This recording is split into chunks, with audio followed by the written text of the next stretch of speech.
Toski. Like all professional players, when I pitch the ball, I'm able to get down in 2 strokes most of the time. How about you? How often do you get down in 2 strokes for a birdie, or a par, or even a bogey? Probably not very often. To help you become more professional in the important pitching department of the game is a man that can pitch the ball with the best of them. Here's Davis Love, Golf Digest School's head instructor. Thanks, Bob. Our lesson on pitch shots today will cover 4 topics. Definition, what a pitch shot is. Equipment, the best clubs to get the job done and how they work. Shot technique and execution, how to hold the club, hang it, and swing it. And finally, tips and drills, the things that will make more winners out of your pitch shots.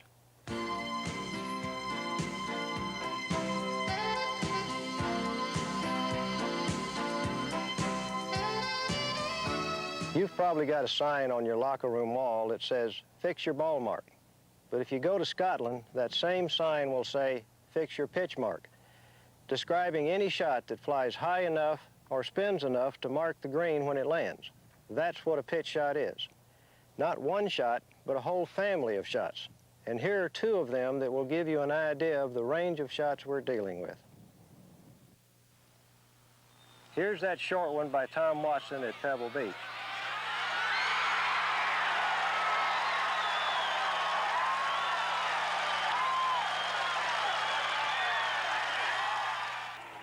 That gives us an idea of the size of the family, all the way from just less than a full swing with a pitching wedge down to a sand wedge just off the edge of the green.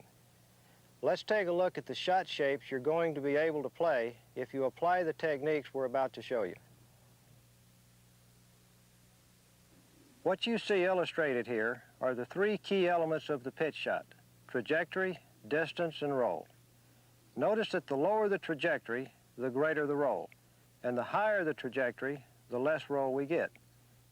Next time you go out to practice your pitching, use that chart as a reminder of the variety of shots that you need to work on, and to help you create your own visual image of the shot before you even swing the club.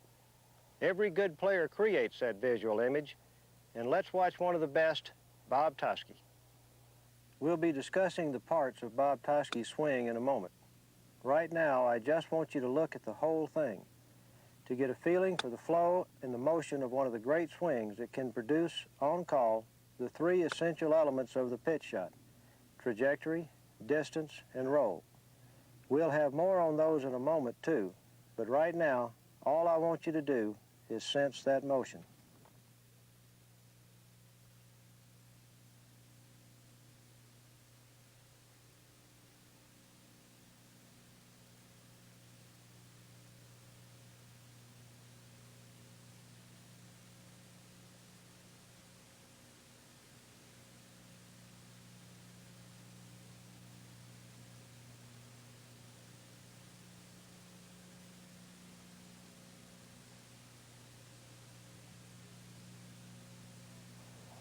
Next, we're going to talk about the tools you need to make those winning pitch shots.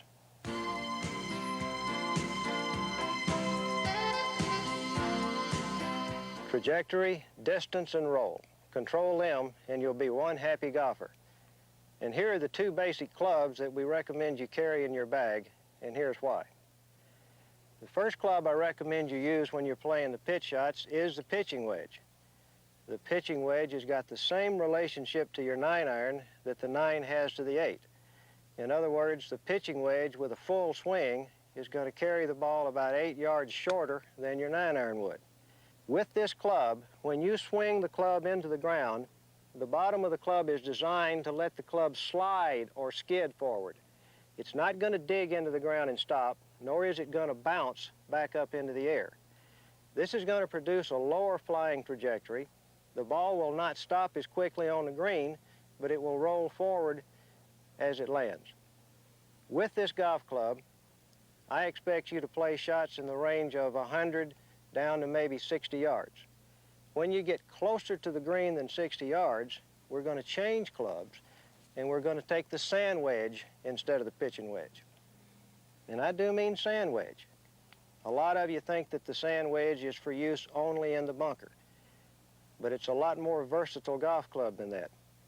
This is the club that's going to help you play those high-flying shots that need to stop very quickly on the green.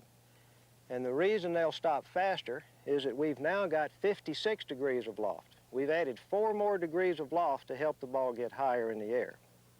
Second thing that's different about this golf club is the head of the club is a lot heavier.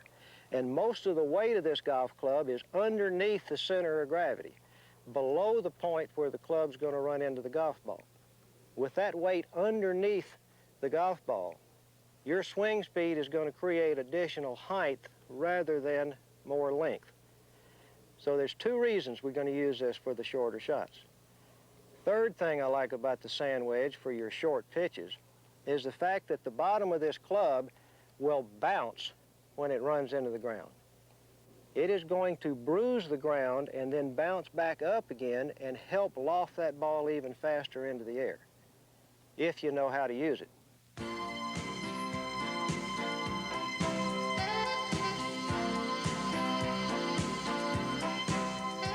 Now that we understand the 2 clubs that we're going to use to play pitch shots, let's get into the execution of the shot. And before we swing the golf club, we've got to learn how to hold the golf club correctly, because the quality of your golf swing will never exceed the quality of your grip. So let's carefully go through the procedure for holding the club correctly.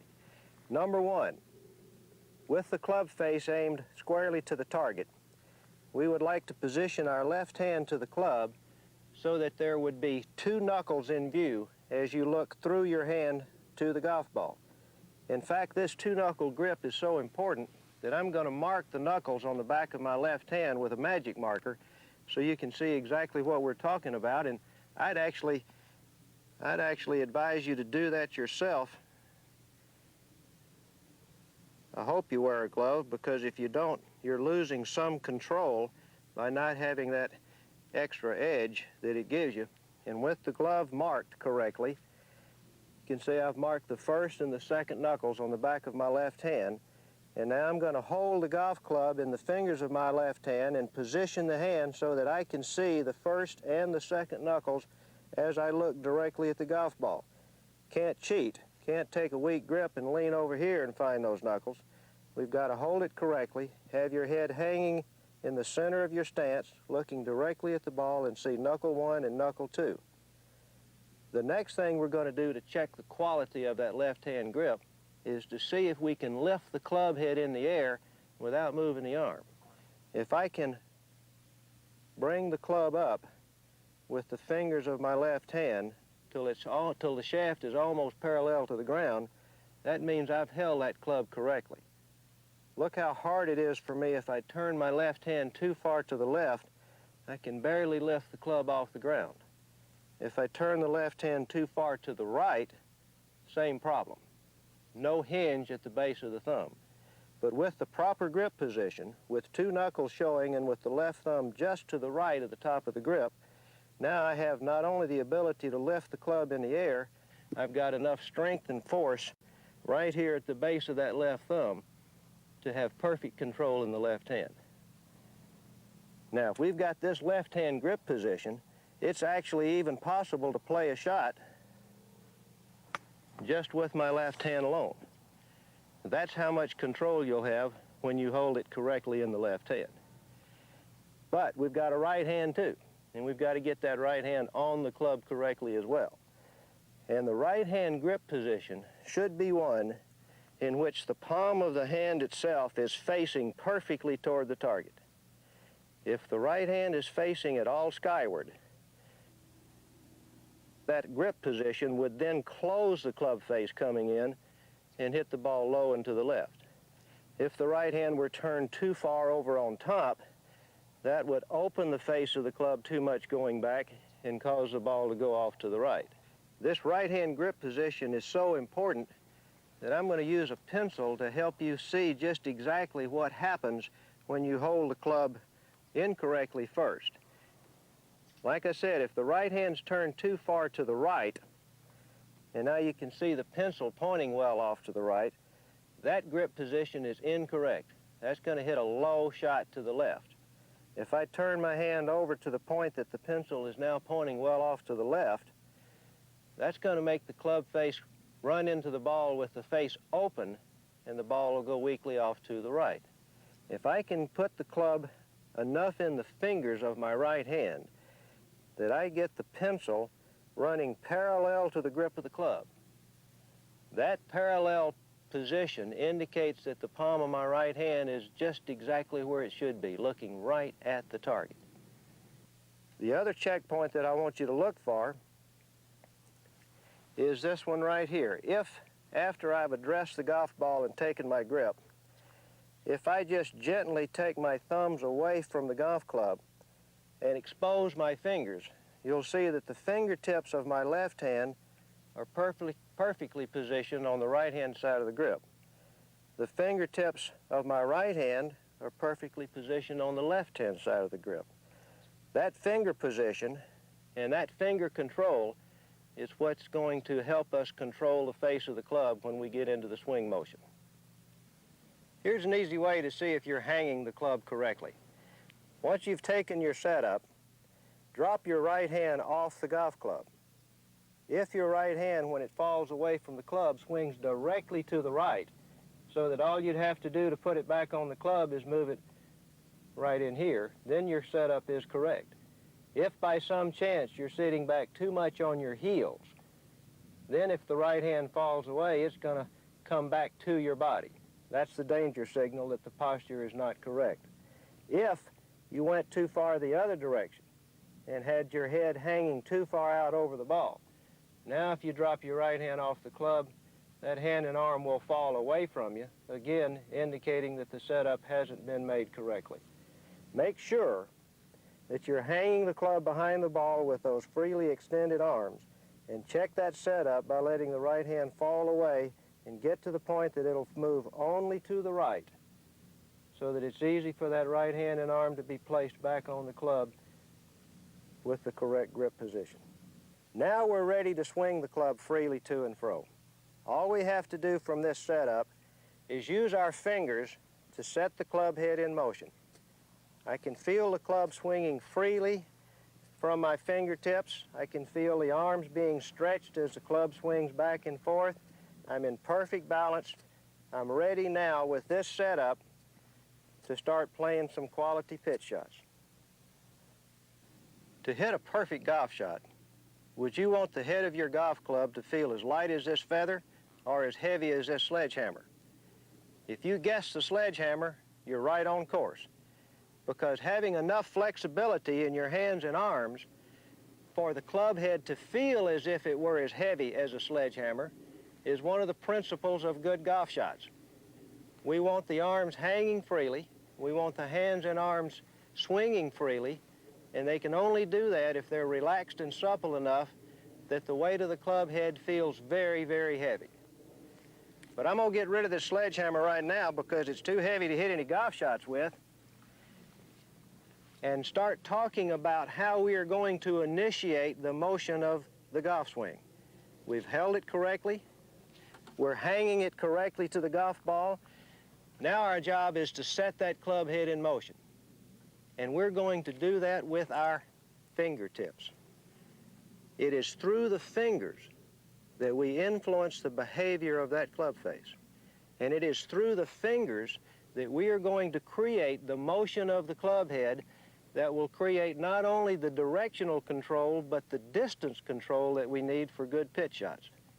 I want you to watch as I swing this club head back and forth, and I'm going to attempt to create a swinging motion that is so rhythmic and so even that right now you can't tell whether I'm a left-handed or a right-handed golfer.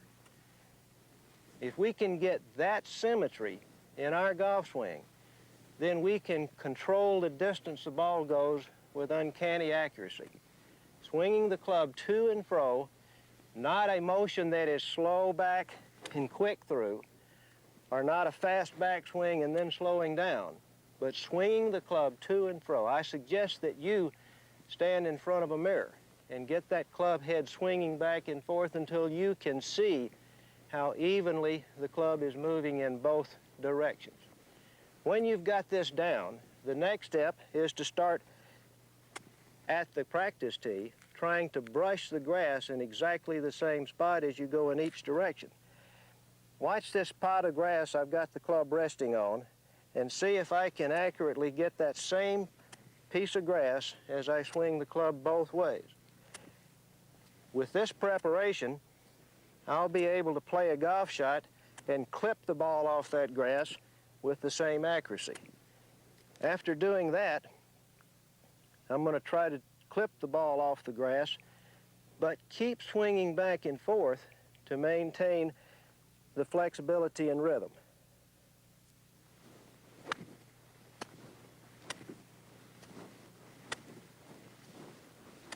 Let me do that one more time for you, because this is an exercise that I suggest you all use to help you get the feeling of the rhythm and gracefulness that you want in all of these pitch shots.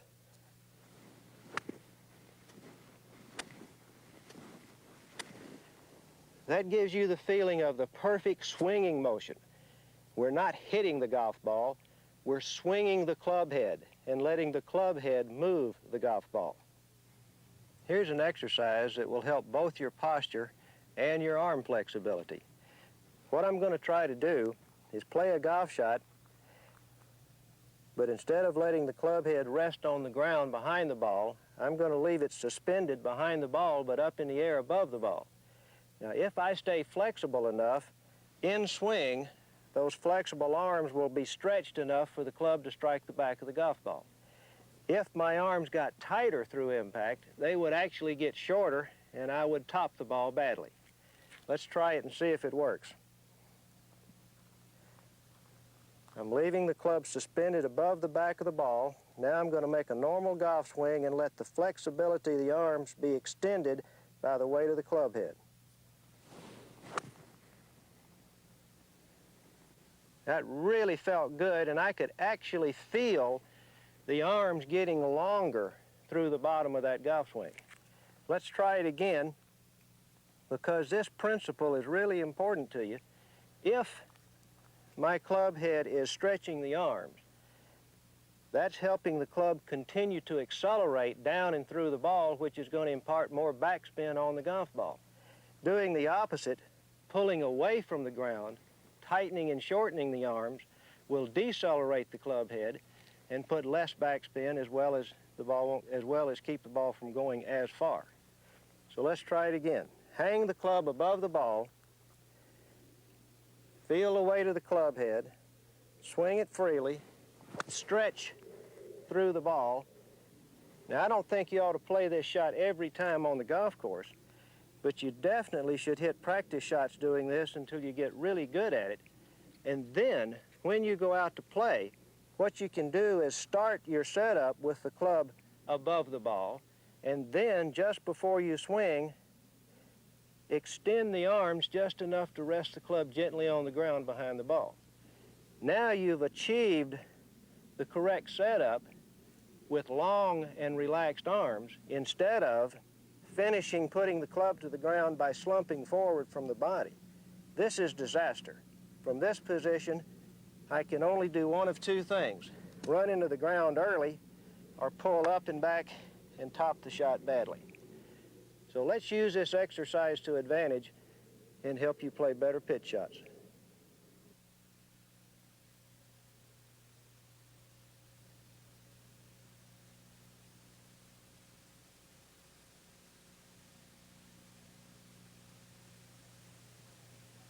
We can control the height of our pitch shots by the positioning of our golf ball related to our body. The farther we put the ball to the rear of our stance, to the right, the lower the trajectory of the shot will be. The farther we put the ball forward in our stance, the quicker the ball will climb into the air and the higher it will travel. We're going to use this chair to try to demonstrate the results of different ball positions. And what I'm going to try to do is play one shot underneath the seat of the chair, the second one through the back of the chair, and then try to get the third one over the top of the chair, all with this pitching wedge, by doing nothing but changing the position of the ball related to my body. Let's start with seeing if I can get the first ball to go underneath the chair, right between this rung and the seat of the chair. To do so, I'm going to get the ball well back in my stance. You can see that it's actually to the right of my right foot. My hands are forward of the ball, my weight's leaning left, and from this position, I should be able to keep the ball right underneath the seat and go underneath the chair.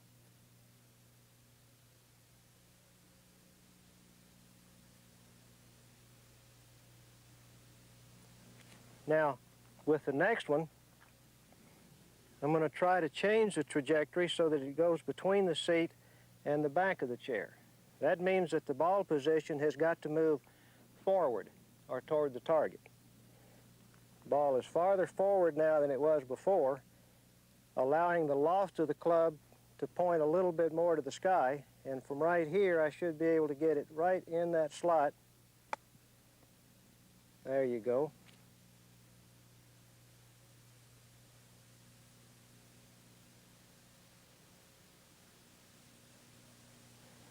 Now I've got one more left to do.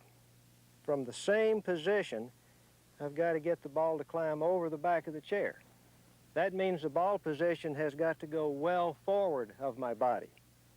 With the ball up here, I've got a chance to have enough loft on the club that when I swing the club through it, the ball will climb right over the back of the chair.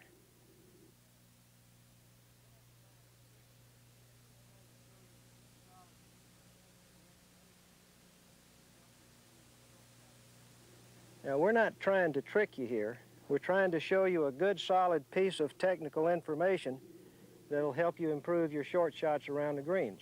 When you want the ball to fly low or close to the ground, position it back in your stance. Don't let convention get in the way of exploring ball positions that are even to the right of your right foot, because these ball positions can produce low-flying shots. Don't be afraid to move it forward and allow yourself to get the loft on the golf club that will allow you to get the ball in the air in a hurry and stop quickly. Now, the distance the ball travels is going to be a function of only one variable, the length of our backswing. If I swing the club back this far and let go, it'll be moving at a certain speed at the bottom. If I swing it back farther, the club head will be traveling faster as it goes through the ball. So the length of the backswing controls the length of the golf shot.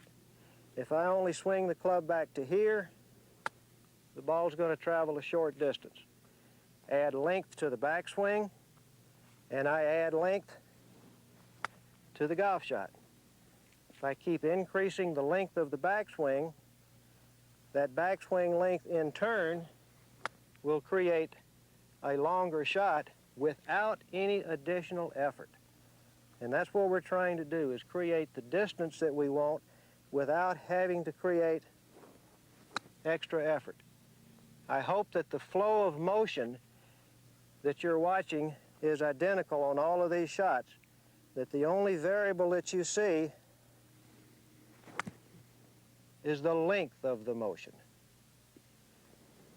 So let the length of the backswing control the distance the ball goes, and you've got distance under control.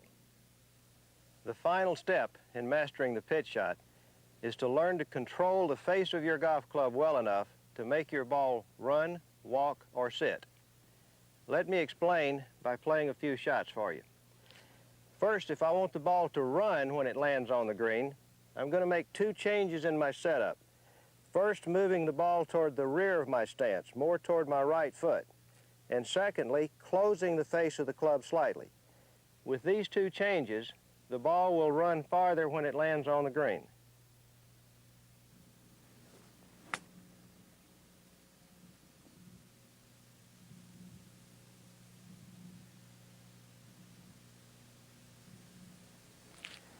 Now on this one, I would like for the ball to travel higher through the air and not roll as far when it lands on the green.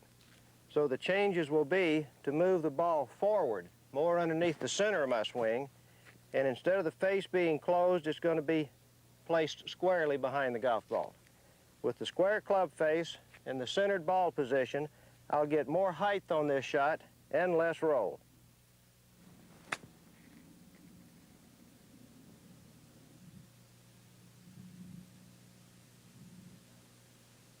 And now we're going to try to get this ball to really get up in the air. The extra height that I'm going to get here will come from a ball position that's well forward in my stance, up by my left foot, and a club face position that's very open. From this setup, we'll get lots of height and very little roll.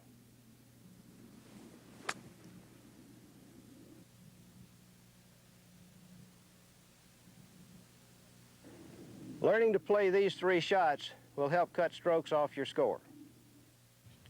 Now let's take another look at Bob Toski's swing.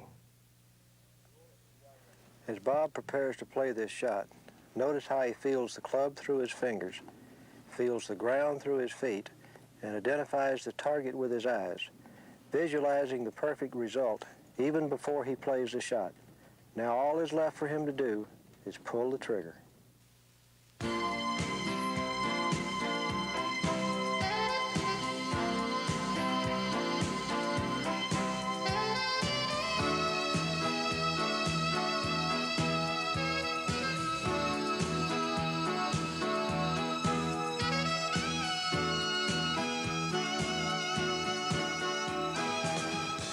Here are some tips for success that you can have some fun with on the practice tee. And it is important to practice these shots on the range before you try them on the golf course. But I think you can have some fun with doing things like increasing the height of your trajectory by standing closer to the ball than normal, crowding up in there until your arms are pointing almost straight down. From this position, the club will swing more abruptly up into the air, and as it swings down, loft the ball higher without much length to the shot. The important thing here is to make sure that even though you've gotten closer to it, you're still measured off, tall enough in the chest and head that the club can hang naturally, just touching the ground. There it is again, straight up and down, and a lot of height. When we just hold the club, hang it, and swing it, we get the loft that the club head produces without any tricks. But if we want extra height, we take the normal swinging motion and use our wrist to get the club head up in the air faster, both on the backswing and the forward swing. The higher the club head gets and the sooner it gets up, the higher the ball will travel. So for extra height, try getting the club head up faster in the backswing and back up faster in the forward swing. Normal swing, normal height for the loft of the club you're using. Extra height from the club head moving upward quicker by an earlier wrist cock, both on the backswing and the forward swing. Here it is one more time. Club head up, club head back up, extra height. The opposite is also true. If we keep the club head low as it swings back and forth, we'll help keep the ball low as well. Club head down, ball down. So if instead of my normal swing arc, if I keep the club low on both sides of the ball will travel lower. These little tips can help you learn how the face of the club affects the height of the golf shot and how we can create the specialty shots that you need when you're sometimes in trouble. Club head low, ball low. Club head high, ball high. Whatever you do, don't sell practice short. It's informative, it's forgiving, and it can be fun. Practice what you've learned today. Good swing technique with the proper club, the correct grip, the right posture, and that wonderful feel of the weight of the club head swinging through the ball. You'll be a winning pitcher for a long, long time. Back to you, Bob.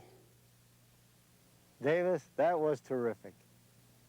We now have a complete understanding of what the pitch shot is and the wide variety you have available in this family of shots. You know, we've seen the three key elements: trajectory, distance, and roll. And we've learned how to control them by carrying a pitching wedge and a sand wedge in our bag. And now we know how to hold, hang, and swing it. You know, it's one of the most fun shots in the game of golf, especially when you get it close to the hole. Follow these principles, work on them, and you'll be playing like a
Run down there close, honey. Close. Oh, it's all right. Hit the flag. Hello, I'm Bob Toski, and you have just seen one of the most underrated shots in golf, the chip shot. Most golfers have to execute one on over half the holes that they play in an 18-hole round, which means you could be losing from 6 to 10 strokes to par on your Saturday's round of golf. I'm sure today's lesson will change that. Here's a man that has holed more chips than putts and has some interesting and valuable instruction on chipping the ball. Listen carefully to a great teacher of the short game, Jack Lumpkin. Thanks, Bob. The first thing I'd like to do is define chipping. Chipping is a stroke between putting and pitching. It's a low trajectory shot played near the green with very little airtime and mostly roll. Your purpose is to get your ball as close to the hole as possible so that you have an opportunity to one putt. We'll be using more than one type of chipping stroke, basically an off-green stroke with just your simple putting stroke, no wrist action using a more lofted club. And we'll be using what we call our basic chip, where there will be some hand and wrist action, but not nearly as much as some of you might expect, because the closer to the green and the better the lie, very little wrist action is needed. We've divided our lesson today into 4 categories: fundamentals, ball control, shot decisions, and practice and drills. Let's get started.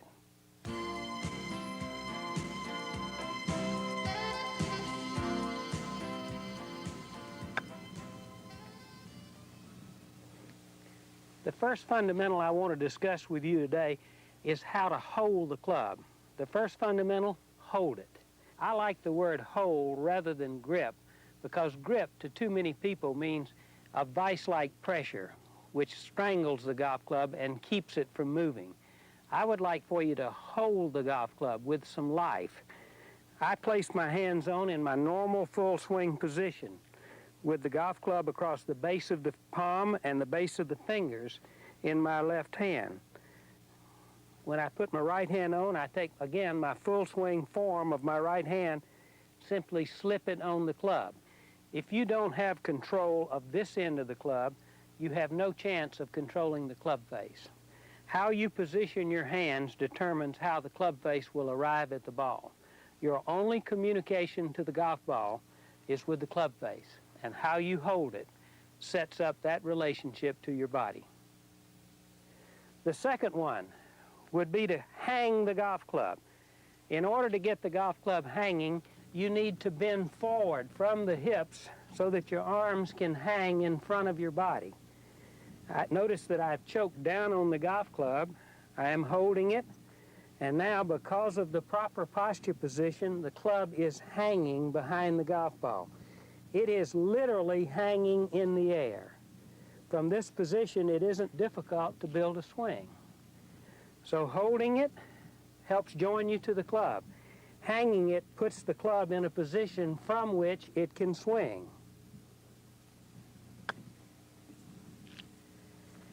The third fundamental, locate. Locate and aim.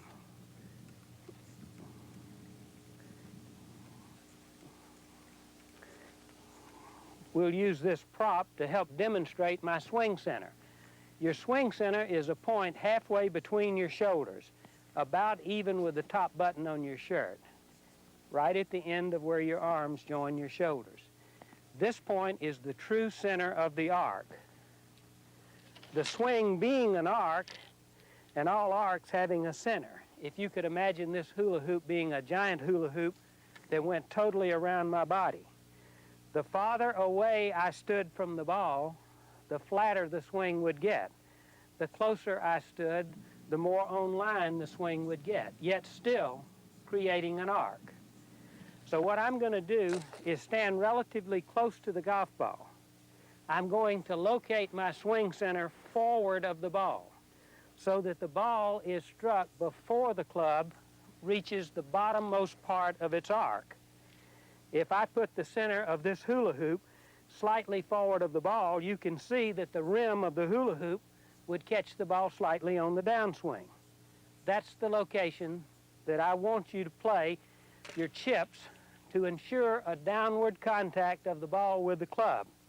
Certainly, while you're doing this, make certain that you aim the club face and position your body so that you can swing along the target line. I want you to measure from your swing center to the bottom of the arc. When you're hitting golf shots, we've already established that the swing is in an arc. If my swing center is forward, it touches the ground at only one point, and that is forward of the ball. If you would imagine this as the swing shape, the club would strike the ball before striking the ground. That's the only place where the club will touch the ground, is in front of the ball. Now, it's important when you address the golf ball that your club be slightly off the ground here, because if you notice on this hula hoop, it is not touching the ground. So that is the proper address position, slightly at grass top high, so that it can strike the ground here. I'll demonstrate. With my swing center forward, if I hold the club properly, it would measure to the ground right there. If I placed it behind the ball, it is slightly off the ground. From this position, I am properly measured. If I rest this club on the ground, I am overreached, and when I swing, my club will tend to go into the ground before it hits the ball. So make sure, if anything, you feel like you are slightly short of the ground. That does not mean that I want you a long ways away. Accomplish that by standing tall and shortening your grip so that you are properly measured to the bottom of the arc. Your next fundamental is to rehearse it. It's really interesting when you watch tour players play in a tournament. They don't make a practice swing every time they have a 185 or 90-yard shot into the green. But when you see them playing short shots around the green, each one of those is different. It's not a full shot. When they're playing this shot, they make several rehearsal swings to try to get the feel for the speed of the motion, but also to check the things that we've already talked about. Checking how you're holding it, and how you've located an aim, and certainly how you have got your arms hanging, and how you are measuring. If I make a practice swing where my club strikes the wrong place, that's not a very good rehearsal, and I'll make minor adjustments until I make the kind of club ground contact I need. Once I've done that, I'm ready to play the shot. And that brings us to our next fundamental. Simply repeat your rehearsal. So, rehearse it, repeat it.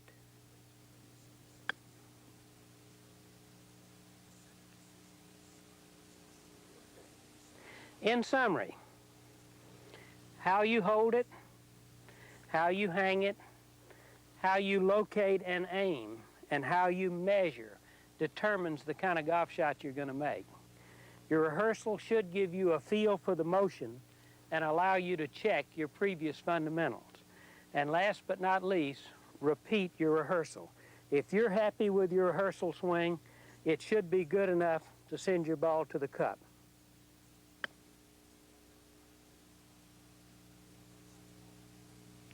Now let's watch Bob Toski, and let's look at his fundamentals. Bob is holding his club. He has a light grip pressure to allow some wrist freedom, but enough firmness in his arms to provide some stability. He's carefully rehearsing his motion and obtaining the needed feel for the distance of the shot. As he addresses his ball, he is carefully measuring to the bottom of the arc. The club's held slightly off the ground, just at grass top height. Bob takes one last look and then simply repeats his rehearsal while playing the shot.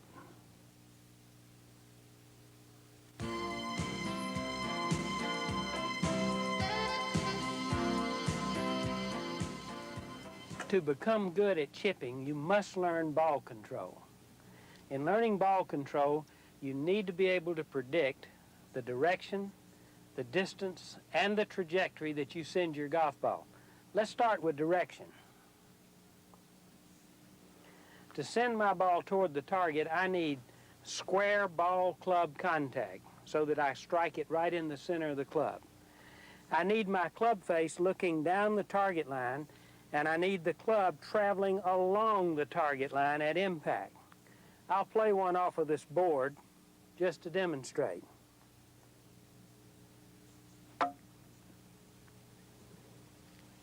If I can strike that ball with the club squarely against the back of the ball, looking and traveling along that board, I can send it right to the target. To do that, I must hold it properly. I must aim and align myself and locate so that I can swing along the target line. The elements of direction control: square ball club contact with the club striking squarely against the back of the ball, the club face looking down the target line at impact, and the club traveling along the target line.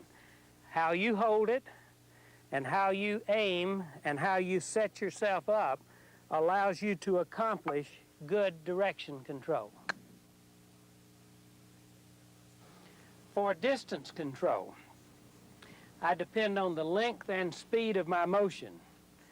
For example, if I were tossing balls, if I were tossing to this closer flag right here, I wouldn't need nearly as much swing of my arms to get my ball to go there.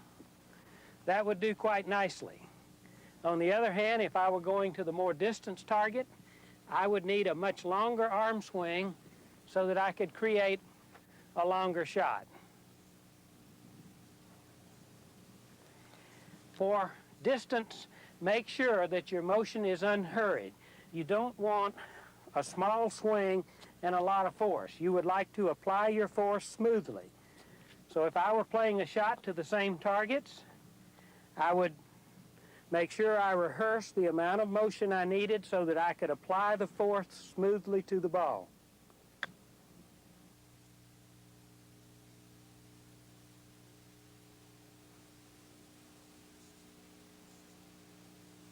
And to the longer target, my swing would be longer so that I could make still smooth application of power.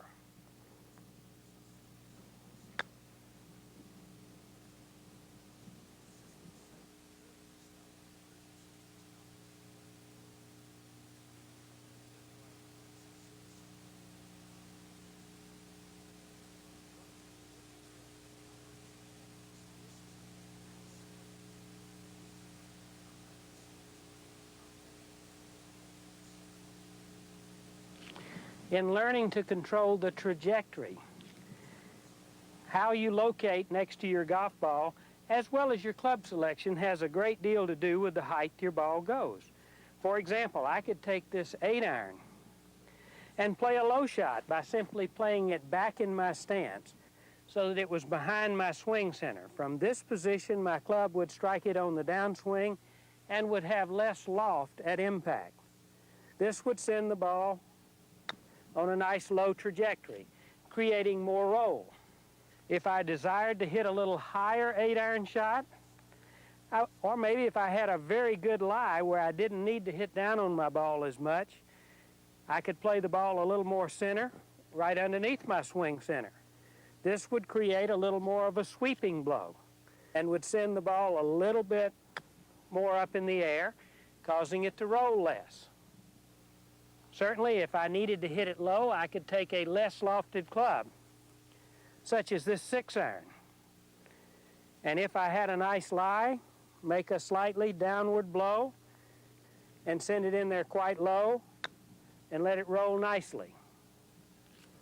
But if my lie worsened to the point where I needed to strike more down on the ball for solid contact, this 6-iron would not be very effective, because when I play the ball too far back and hits down, I have too little loft to get it out of that lie. So I might even need to go to a more lofted club, like a pitching wedge, to play from that lie, so that I could strike nicely down on it. The ball will get a little higher because of the loft of the club, and then will run very much like the 8-iron did. So the lie and the situation dictates to a great extent your club selection and your trajectory.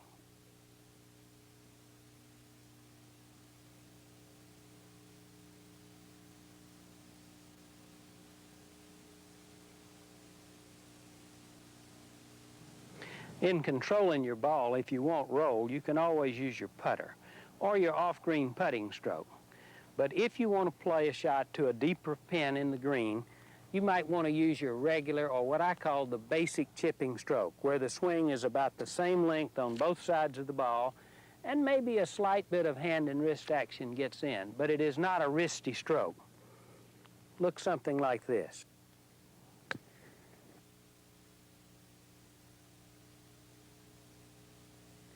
If you desired to make your ball stop a little bit quicker, you could play what we might call a strike and hold shot. Using the same club, you could set yourself in a position and firm up your wrist slightly so the club swung down and was held in a square position right after impact. This creates a little bit of a pinching action and causes the ball to stop and kind of skid and then release. Very, very good shot when you're trying to create a little bit of spin.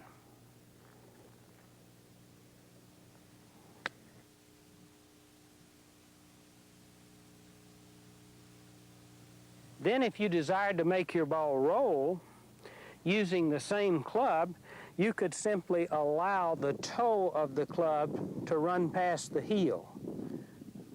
That puts a minimum of spin on the ball, and the ball starts rolling right away.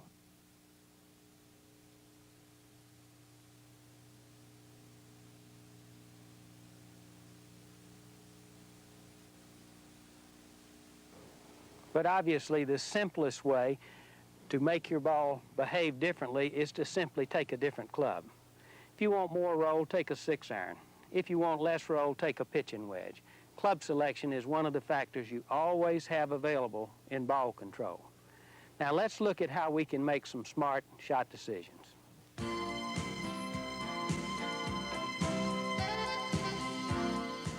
In making good shot decisions, the first thing I do is I arrive with several clubs.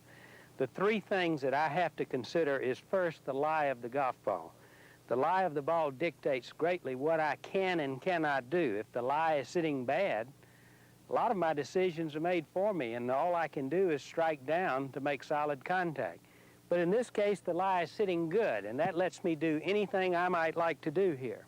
The second thing I look at is the situation. What actually is between my golf ball and the hole, as well as any hazards that might be around.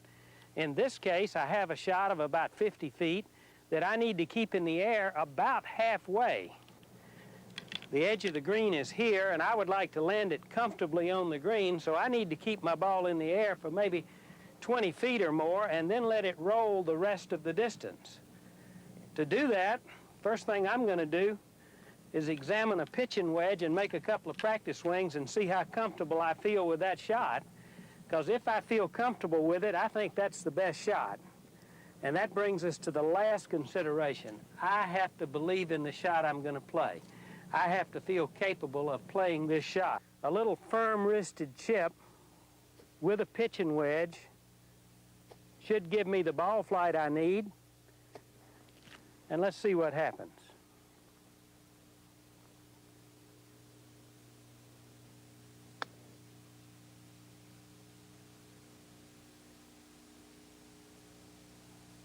I have a very good lie. I'm in a little bit of heavy grass, but the ball is sitting nice and clean.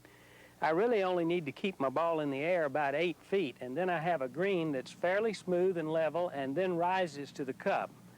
It's a very simple shot, and that's a good thing to keep in mind.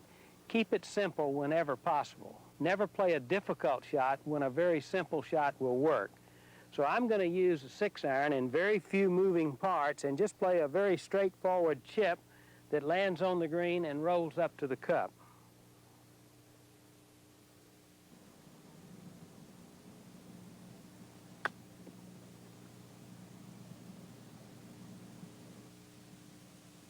Well, that ball's really sitting down. From there, I'm going to have to take a more lofted club still, my sand wedge, and I'm going to need to get that golf club swinging more up and down. That's going to require me to stand a little closer to the ball. So I'm choking well down on the club, and I'm going to open the face just slightly so that if the club does tend to close, as high grass usually creates, the ball will still come out straight. One of the biggest problems most people have, I'm only 3 feet from the green. They feel like they have to get every ball 3 feet from the green down in 2. If I have a situation like that, I would feel like if I could get that one down in 2 3 or 4 times out of 10, that would be terrific.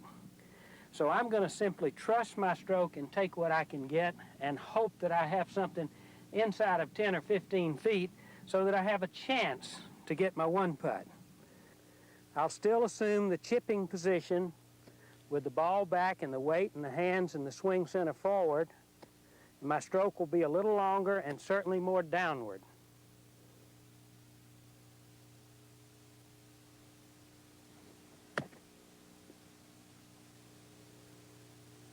I'd be very happy with that. The situation here is I have a little too much grass to decide to putt through. If someone came along with a mower right now and cut this down like green, obviously I'd use my putter. So I would like to putt this ball. But since this grass is here, I'm going to elect to putt it with a lofted club. Since I don't have very much green to work with, I'm going to use an 8-iron. and I'm going to employ a putting stroke. I'm going to just change it slightly because I want the position to be such that the ball is caught slightly on the downswing. So I'm going to lean my swing center slightly left, have my hands and weight forward, but use absolutely no wrist action, the same as in my putting stroke. This will create a ball that goes in the air, lands on the green, then rolls very much like a putt.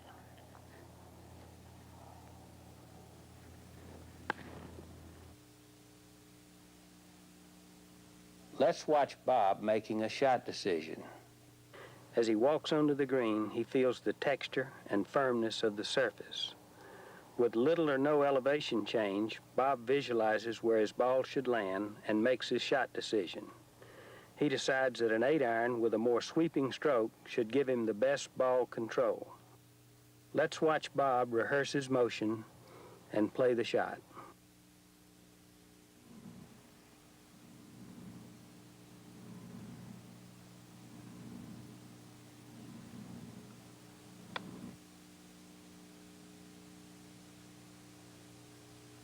Nice shot, Bob.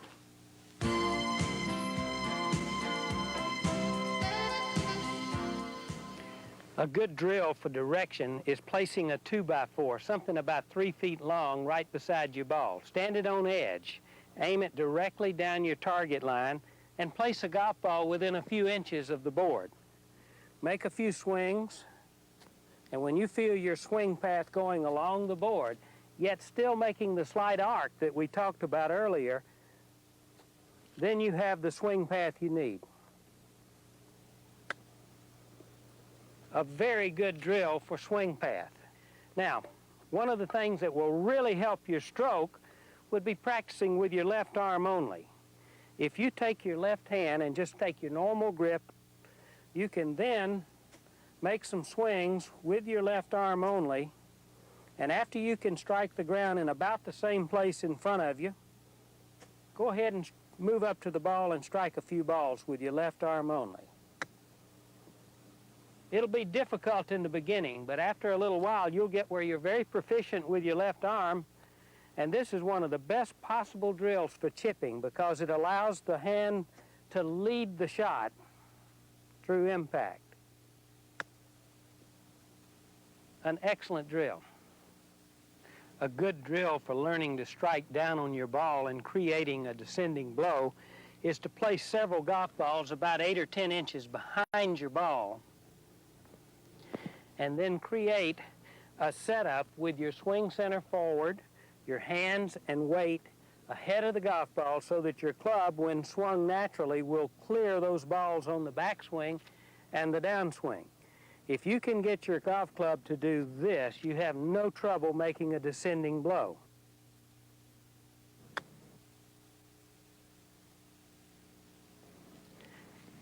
And remember, toss some balls at the hole in practice. This is an extremely good drill for distance control, the amount of motion you need, and it's great for your imagination. When you can start landing the ball where you want it to, tossing it, it isn't hard for you to start learning to do that with the golf club. So practice tossing balls to get the feel for the distance and where to land your golf ball. A good practice drill when you're close to the green and there's really no change in the elevation, you've got a flat collar around the green, place your golf bag. When you put your golf bag maybe 3 feet in front of you, you're simulating changing elevations. Just make sure that you take a lofted club, like maybe your pitching wedge, assume your chipping position, and make sure your club is striking the ball on the downswing. Rehearse it and test it out, and then try it.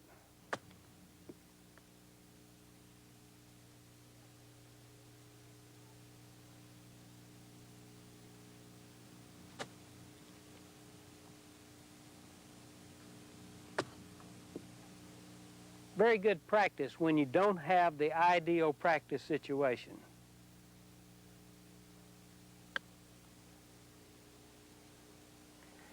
Not many of us can chip to a spot, but all of us can learn to chip to an area.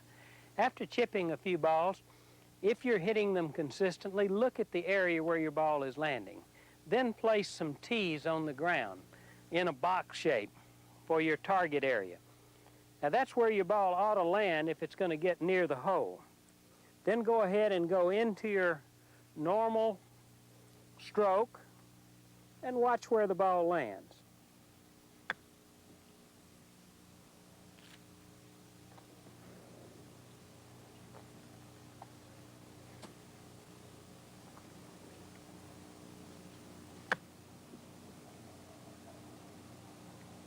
Balls that land the same place with the same club going on the same trajectory end up in the same area. A great practice drill. A good distance drill that will also help develop feel and touch is to take 5 balls and line them up. You don't even need a flag. Your plan is to make each ball go past the preceding ball without going off the green. If you can get all 5 of these balls lined up across the green, satisfying these demands, your distance feel is starting to develop.